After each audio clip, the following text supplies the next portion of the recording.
हर व्यक्ति शंकराचार्य नहीं लिख सकता, जहां तहां वातावरण खराब नहीं कर सकता। उन मर्यादाओं का पालन सबको करना होगा। और अगर वो शंकराचार्य थे तो क्यों आप लोगों ने लाठीचार्ज किया था वाराणसी में? क्यों FIR लॉन्च किया था? आप नैतिकता की बात करते हैं, श्रद्धालुओं के जीवन के साथ खिलवाड़ करता है। एक जिम्मेदार और मर्यादित व्यक्ति कभी इस प्रकार का आचरण नहीं कर सकता। कानून का शासन पालन करना भी जानते हैं, पालन करवाना भी जानते हैं, दोनों चीजों को एक साथ लागू करवाना जानते हैं। यानी जो मुद्दा नहीं था उसको जानबूझ करके मुद्दा बना करके और उसके माध्यम से जो चीजें प्रयास किया गया, मैं कहता हूं क्या हर व्यक्ति अपने लिए मुख्यमंत्री बनकर के प्रदेश के अंदर घूम जाएगा? कोई भी मंत्री का बोर्ड लगा करके घूम जाएगा? कोई भी समाजवादी पार्टी का राष्ट्रीय अध्यक्ष बनकर के कोई घूम जाएगा? एक सिस्टम है, एक व्यवस्था है। भारत के सनातन धर्म की भी यही व्यवस्थाएं हैं।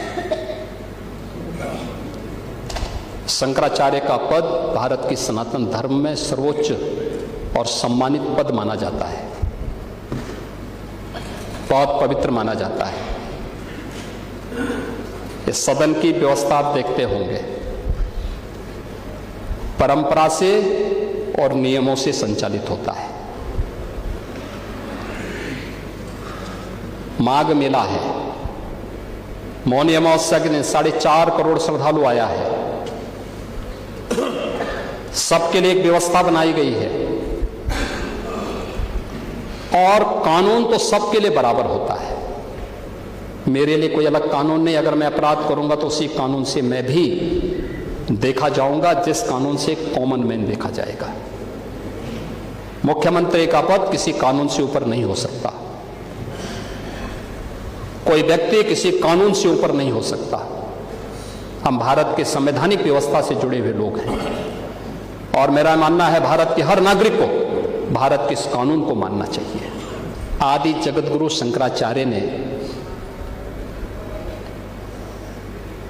अनिवार्य किया है, जिस पीठ के लिए जो योग्य पात्र होगा उसका मन, उसका भाष्य, आज की भाषा में आप कह सकते हैं थीसिस, वह विद्वत परिषद के द्वारा अप्रूव की हुई, उसके द्वारा और फिर उस परंपरा के द्वारा उसको मान्य किया गया। हर व्यक्ति शंकराचार्य नहीं लिख सकता। हर व्यक्ति हर पीठ के आचार्य के रूप में जाकर के जहां तहां वातावरण खराब नहीं कर सकता। उन मर्यादाओं का पालन सबको करना होगा।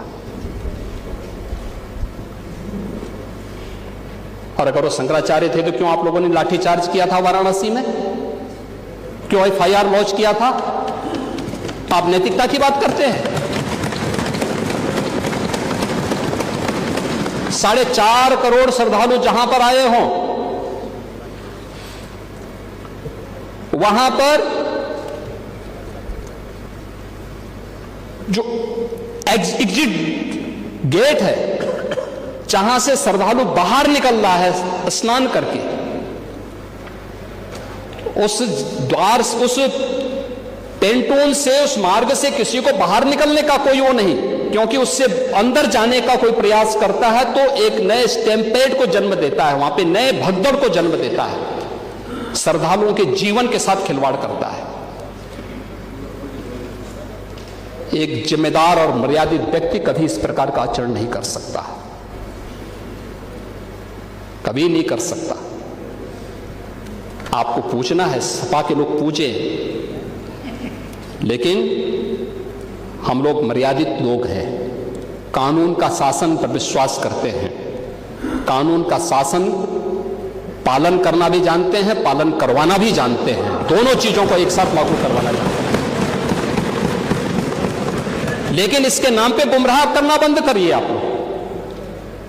आप लोग हर एक सेक्टर में गुमराह कर रहे हैं। किस रूप में गुमराह कर रहे हैं? और गुमराह करने के आपके तौर तरीके किस रूप में हैं?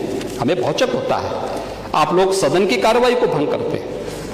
यानी SIR की कार्रवाई चल रही है भारत निर्वाचन आयोग के मार्गदर्शन में ये लोग विरोध करते हैं, कि एसआईआर की कार्रवाई नहीं होनी चाहिए।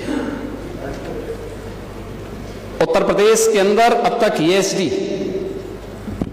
जो अब तक आंकड़े जारी किए हैं भारत निर्वाचन आयोग ने, एब्सेंट, शिफ्टिंग एंड डेथ, इनमें 2,88,00,000 से अधिक लोग सामने नहीं आए हैं जिन्होंने एसआईआर का फॉर्म नहीं भरा है।